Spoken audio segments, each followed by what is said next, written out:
Heavy metal rock. Global mind.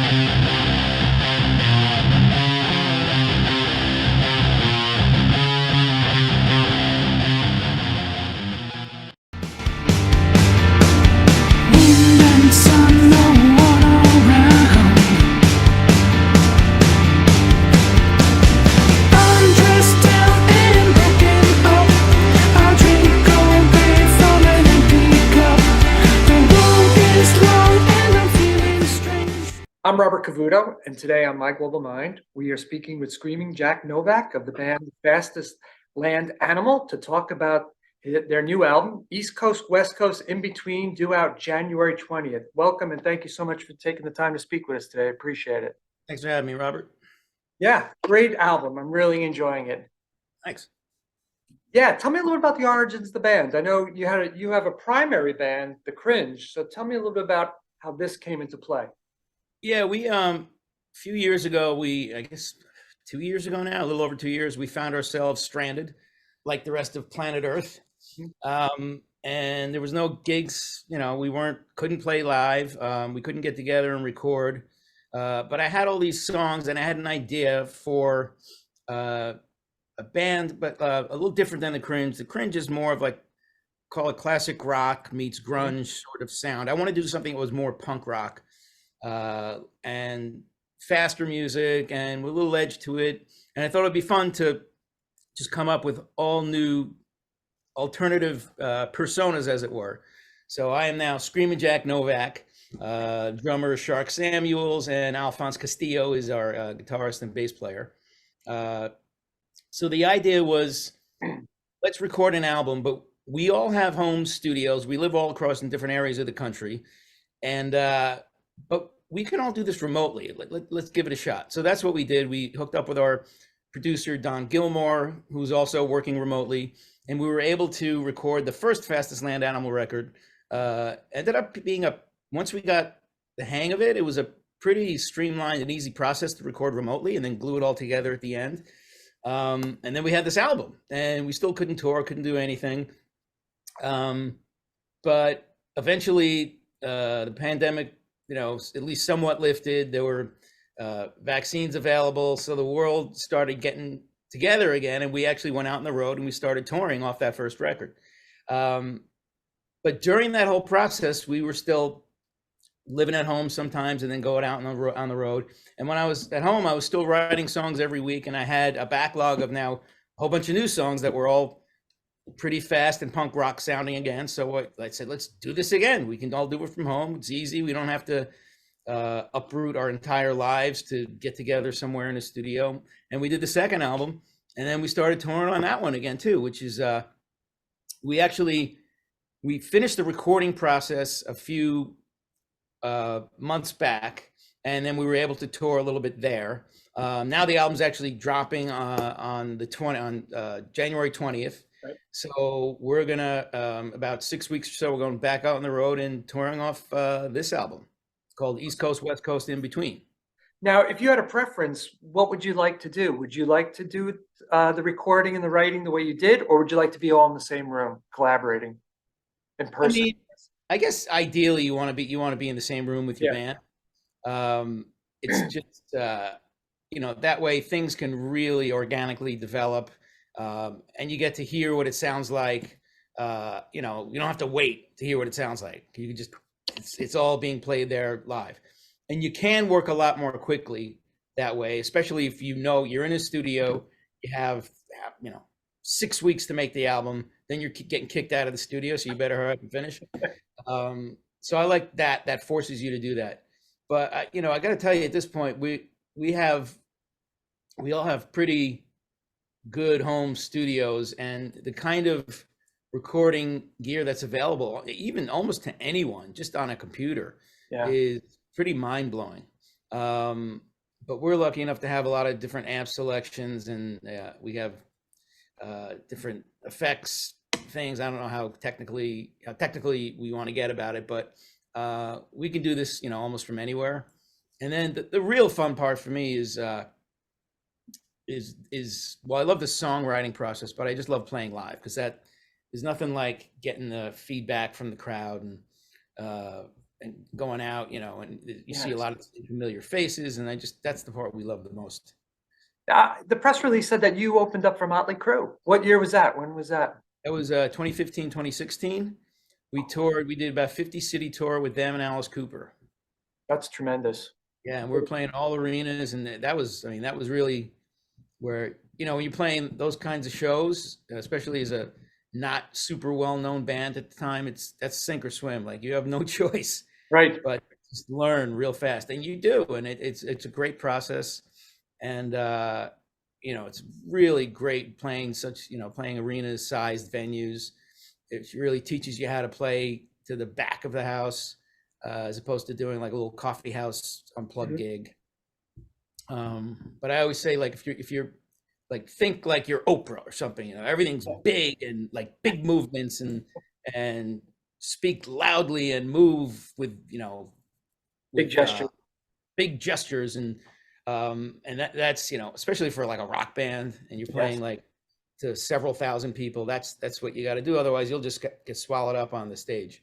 Yeah, you can't be staring Have at a really cool light or laser show or something, then it probably doesn't matter. Yeah, you don't want to be up there staring at your shoes while you're playing, so that never goes over well. How did you win the fans over? I mean, that's got to be daunting for Motley Crue and Alice Cooper. They have some tough fans. Well, there's a couple of things you got to do. First of all, on every single set list, always write in big letters the name of the city you're in. You get that wrong, man, you're toast. You're done. You may as well just leave the stage and go home. Oh my God. And then say hello to the people in the crowd and say the name of their city, and say it loud, and like you're thrilled to be there, because you usually are, and it's a lot of fun to be out on the road and meet different people. Right. And then, you know, say Motley Crue or Alice Cooper at least once in the set. You know, are you guys ready? Come up next, Motley Crue. And then we always try and end our set, especially if we were playing to like an unfamiliar crowd, with a cover that we think they'd all know. Like when we were touring with Alice Cooper and Motley Crue, we would end our sets typically with "Jailbreak" by Thin Lizzy. Great song. Because it's not a song, you know, it wasn't like, you never want to play a song that the headliners are playing and you never ever want to play the headliner's song or one of theirs. Agreed. But yeah, we were pretty confident that they weren't going to dust off "Jailbreak" by Thin Lizzy, and we're also pretty confident knowing that the types of crowds if you like Motley Crue and you like Alice Cooper, you're probably gonna like Thin Lizzy, and you're gonna be like, oh wow, I haven't heard this one in a while. And then we just made sure we just crushed the bleep out of that song every night. It's tremendous. I love the new album. You know what? I really love the fact that they're short and they're punchy. They come right to the point, and the melody is right in your face, and you can't miss it. You don't have to wait to get there. Tell me about that affinity to always pushing yourself towards melody-driven songs, despite being punk or despite being heavy metal or hard rock. Yeah, I mean, that was a trick I learned from Hüsker Dü. It was one of the earlier bands to do that, because if you listen to especially the earlier-ish Hüsker Dü albums, before they signed to I think signed to Warner Brothers or a major label of some sort, these were really gnarly sounding records. They were just like sounded like a buzzsaw. It was just they were nasty in a good way, nasty sounding records, but they did not sound polished in the least. And it was a lot of screaming, a lot of loud guitars and thrashy drums, but underneath all that like noise were these really pretty pop songs. And I just got intrigued with that, because I grew up, you know, loving the Beatles, and they are obviously the best at writing unforgettable, beautiful melodies and songs. But the idea, like a Hüsker Dü, take those pretty songs and just make them sound really nasty, was kind of the idea behind Fastest Land Animal. No, that's great. You know, because that comes to mind with the Police cover you did on this album, Next to You. What a tremendous version of it. And underlying and underneath it, no matter what spin or coding you put on it, it's still a fantastic song. You could play it slow, you could play it fast, you could play it punk, you could do anything to it. It's just a solid song. It's almost indestructible. Thanks. Yeah, that was we had never recorded a cover up until this most recent album, and we needed one more song in the album, and I'm like, you know what, we've never done this. Let's do a cover. And then the problem was picking out a cover. Mhm. We knew we wanted to be fast, and we wanted to probably pick something from the era of new wave or late punk, early new wave. But we didn't want a song that was so on the nose and so obvious that like everyone would know it.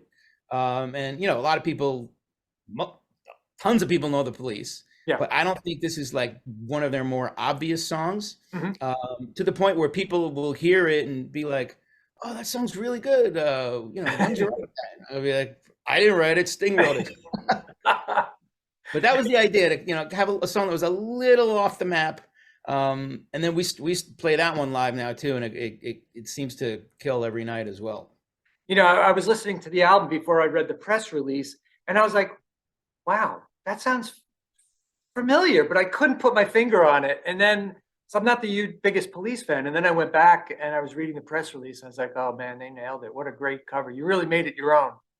Thanks. Yeah, and we used a lot of on this album in general, we used a lot of analog synths and old vintage synths. Yeah. And that one in particular, I did the solo. I try to make it sound similar melodically to what Andy Summers had done on guitar in the original track, but I used an old Moog, and I think I used an old Roland Jupiter as well, and just played it live, because that you can't really piece things together that easily when you're using an analog synth as opposed to like a digital MIDI synth or something that's more computer based. You did a tremendous job on that. I think my favorite track really is My Mistake. I think that's a fast, punchy song, tremendous groove. What can you tell me about the history of that song, or the origins? Well, all the songs, I'd written. I'm part of it's called the Song Game, which it's a weekly. It's been going on for decades now. It's run by a singer-songwriter out of Austin who's a good friend of mine. Called his name is Bob Schneider. Okay. And there's like maybe 18 to 20 of us musicians in the group. And every week, Bob sends out a phrase or a word, and you have to write and record a song and email it back to everyone in the group within a week. So that forces you to write 52 songs a year. Mm-hmm. And figure, even if some of the songs are terrible, at the end of the year, you're going to have, 8 or 9 keepers at least. And then you almost have an album there. So that's the idea behind it. And it also exercises your, songwriting is like any other muscle. You got to use it or you lose it. And it's just practice. And the more you do it, even if, every song's not going to be good every week, but the more you do it, the more you'll have the opportunity to get to that good song eventually. Yeah. And even some of the bad songs end up becoming good, because there's something about them, that a kernel you can work around. Yeah, I can imagine that. There's something you maybe rush to it, but there's still a good nugget in there, a good riff that you could pick up and make your own and really spend some time on it. Right, and that was, I think My Mistake may have been one of those songs where I'm like, I don't know if this is going to make the album, but we had actually, it was either Alfonse, our guitarist, or Shark, the drummer, came up with the idea of doing a 16th note thing on the hi-hat, almost like a disco kind of thing, which the Foo Fighters do quite a bit in a lot of their songs. Like, you can hear it all over Everlong when you hear the hi-hat. So I think Alfonse thought that would be a cool little thing to add to that song, to just get the galloping motion of it going. Yeah, I liked it. That was my favorite. Also Out of Range, Cowboys in Nashville, 1 million views. What's it like to have 1 million views, knowing that 1 million people are listening to your music? It's pretty incredible, right? Yeah, I hope they all come to the shows. That's all. Yeah, that one, I think Out of Range is one of my favorites on the album. That usually I have, I can write. I'm writing the melody or the music part of the song is, it's, again, you need to write a whole bunch, and you get to those ones that are really good. But lyrics are always the trickiest for me. Like, I'll write a lyric as a placeholder, or I'll sing something phonetically, and just fill in whatever I can because I just want to get the song over with and, you know, check that box and move on. But then when you go record, Don, the producer, Don's not going to let me get away with, you know, having lyrics that haven't at least been thought of or, you know, worked on. Yeah. So that's a struggle for me, taking the lyrics and going back and writing them and rewriting them and trying to get a through line, get, you know, a lot of visuals and a story of some sort. But every once in a while, the lyrics will just come with the song right away. And Out of Range was one of those songs. I think the phrase that came out of a song, game phrase, I believe it was Tequila Blanco. Okay. So the line in it, stayed up late drinking tequila blanco, had too much, but I didn't want to. And then the whole tequila blanco thing made me think of, you know, I'm stranded in a border town somewhere, the Texas border, and it's dusty, and the dirt's blowing in my eyes, and I can't get out of here. I can't get home. I got stranded here, and there's no way back. So that was the sort of the idea and the imagery around that song. Is there any special topics you like to focus around or focus on when you're writing? Yeah, usually it's about either being stranded somewhere or getting out of whatever it is you're doing, your life, and doing something completely different. You know, like the adventure of you're becoming a whole different person. So that's a lot of, you know, like I'm riding off to the sunset. I got some new adventure going on. I don't know what it is, but that's a lot of what drives the lyrics anyway. Tell me about the passion and love you have for punk and the ethos behind all of that and how you incorporate it into your songs. Yeah, the ethos behind punk is almost as important as the music itself. Mm-hmm. There used to be, back in the early 80s, there was this hardcore New York City punk scene. And every Sunday in the afternoons, they would have all ages shows where all these hardcore bands would play. And like Agnostic Front was one of the ringleaders of this whole scene. And it was like, unlike with, you know, the big classic rock bands, or especially prog rock bands, punk rock, the audience and the band were one and the same. And if you're in the audience, you could do what they're doing on stage. And if you're on stage, you could be in the audience at the very next show. And it just has this familial kind of aspect to it. And I just love the idea of, yeah, you can do it too. This is not unattainable. You know, I'm not Yngwie Malmsteen, and you're never going to learn to shred like me. I'm in the Ramones, and I'm just playing downstrokes, and the chords aren't that complicated, but the songs are catchy and everyone's singing along. So, and, you know, especially today now, it's so easy the first Ramones album, I think, cost $6,000 or something to make. All you need a computer. That's about all you need to make an album today. So you don't have to spend $6,000 and go to a studio and book time with tapes. Although I do love that process. And you don't even need a record label anymore. I mean, it's harder to break through all the static because there's so much content out there. Yes. But you can do what you want on your own and find your own communities and go out and play with them and for them. And, you know, that's really the attractive part about punk. But I just love the energy and the visceralness of it. And, you know, it gets you going. Yeah, it's definitely fun. It's definitely, it pumps you up. You know, you and your family had a terrible disaster about the house burning down. Only thing I kept thinking about in my mind, among so much loss, is like your guitars. Did you lose a lot of your equipment in that fire? Well, where I'm speaking to you from right now is my studio in that house that burnt down, and the studio is actually, it's connected by a hallway on the second floor to the main house, but it's above the garage, and the garage is actually a separate structure from the house. Right. So, yeah, the house was completely burned down to the ground. Yes. But the fire literally came right up to the studio door, which is a double door, and stopped right before the studio. So everything in here was relatively okay. We had some, you know, smoke damage, but we had these engineers and remediators came in and like made sure everything was clean, took everything apart, made sure that all the wire contacts were good and the guitars were all in good shape. But yeah, the studio completely survived the fire. That's fantastic. Yeah, There's that's a lot of things in here I couldn't, I can't replace. yeah. You Unfortunately, really can. right now I'm under siege. I'm having some sort of insect issue.